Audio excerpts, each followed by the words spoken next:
L'histoire de ce jardin, si on remonte vraiment bien avant, elle commence en 1903 au Mont Abbé, donc qui est l'ancêtre de ce jardin-là, avant qu'il soit détruit par la Première Guerre mondiale. Ensuite, dans les années 50, un terrain est donné à l'Université de Lorraine dans le but de refaire un jardin.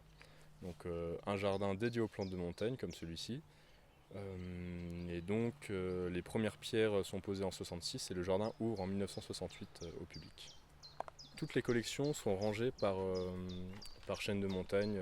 Donc on va retrouver les rocailles dédiées à l'Himalaya, à l'Amérique du Nord, aux Alpes, aux Pyrénées, et ainsi de suite. On va avoir un bon nombre de plantes emblématiques en fonction des différents massifs. Bon, pour les Pyrénées, on va avoir la Ramonde des Pyrénées, qui est une relique glaciaire, qui est hyper intéressante.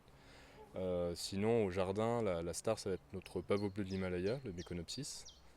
On va ensuite avoir tout ce qui est lys, on a des rhododendrons qui là sont en fin de floraison. Cette année l'exposition elle s'intitule Être, donc par Hugo Merel et Vincent Muller.